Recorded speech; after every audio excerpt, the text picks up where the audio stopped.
He kept winning elections in states and also at the center. Today we see the same man running for cover, sitting silently, not uttering a word, not tweeting a single post when it comes to the issue of Chinese incursions on our territory. The Prime Minister either keeps quiet on the issue or misleads the country by giving clean chit to China, saying no one has entered into our territory. These famous words, these infamous words, these notorious words will haunt each and every single Indian. After all, we lost our soldiers, our brave soldiers. These words are not going away in a hurry. We expect him to protect the boundaries and the borders of our country. Instead of responding to your Raj Dharma, we are only advising you to follow your Raj Dharma. Instead of following our advice, you are trying to intimidate us into silence. I'm sorry that that's not happening. किस प्रकार से भारत के सर्वोच्च न्यायालय अर्थात supreme court ने एक महत्वपूर्ण टिप्पणी की है।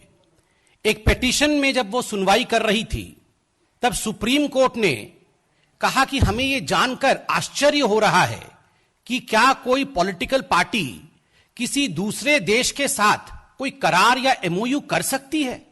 सुप्रीम कोर्ट ने बिल्कुल स्पष्ट रूप से कहा that it is a serious matter. मैं पढ़ता हूं सीजेआई ने क्या कहा है।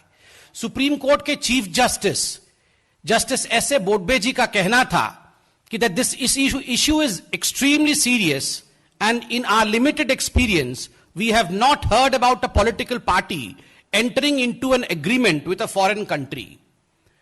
When explosive information comes in public domain of the ruling Bharatiya Janata Party having partnered with those Chinese companies who have now been banned by the Modi government after immense pressure from all of us, from all of you, when this information comes out in public domain that the BJP partnered with these very shady companies in the 2019 Lok Sabha elections, the country is forced to start looking for answers to all the questions around your silence, Mr. Prime Minister.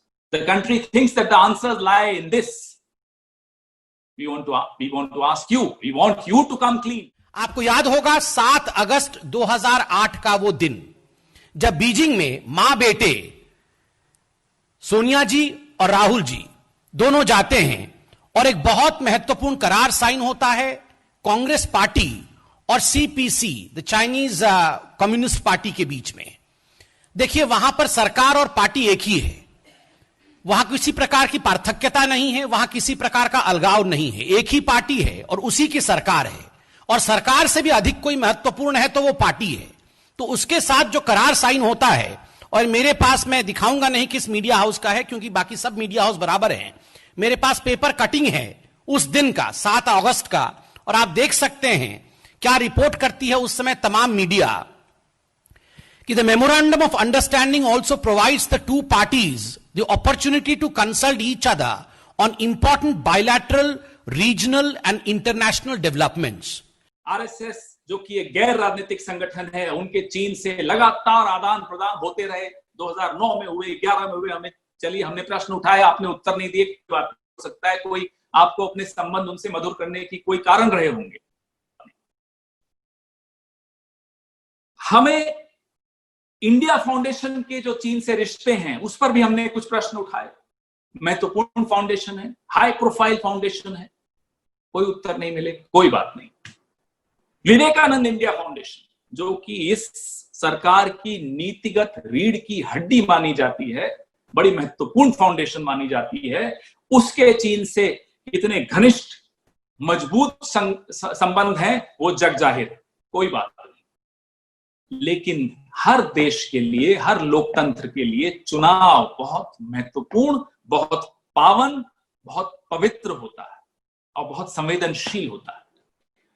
चुनाव में एक ऐसे देश की ऐसी कंपनियां जो उस देश की आर्मी और उस देश की सरकार से सीधे सीधे संबंधित हो, वो एक ऐसा देश हो जो लगातार हमारी सीमाओं पर, हमारी जमीन पर आंखें गड़ाए बैठा हो, ऐसे देश की ऐसी कंपनियों के साथ साझेदारी करने की क्या मजबूरी थी भारतीय जनता पार्टी की? हम यह जो राजीव गांधी फाउंडेशन को डोनेशन आया, उस डोनेशन के आने के पश्चात जिस प्रकार से वाणिज्य को लेकर बहुत परिवर्तन यूपीए की सरकार में किया गया और लगभग 33% का एक ट्रेड डेफिसिट डेवलप हुआ हिंदुस्तान में राजीव गांधी फाउंडेशन में पैसा आने के पश्चात, और 2014 तक जब तक यूपीए की सरकार थी, ये सब कुछ कहीं ना कहीं जुड़ा हुआ नजर आ रहा है, एक कॉन्स्पिरेसी के रूप में आज स्पष्ट नजर आ रहा है। The supreme court is awestruck. The Supreme Court, in fact, is surprised. I would say that the country is surprised. We all are surprised. And the national president of BJP, Mr. Nadda, has asked a rightful question. Will the conspirator in chief, that is the Congress party, the mother and son especially, will come out and answer this question? आज नड्डा जी ने एक बहुत ही महत्वपूर्ण सवाल Congress party से tweet करके पूछा है, क्या राहुल गांधी और उनकी माताश्री आदरणीय सोनिया गांधी जी, जो कि षड्यंत्र के मुख्य कलाकार हैं, क्या वो बाहर आके इस विषय पे अपने वक्तव्य को रखेंगे? We dare them and we challenge them. अगर आपको हमारे वीडियोस पसंद आए तो प्लीज लाइक करें, सब्सक्राइब करें और शेयर करें।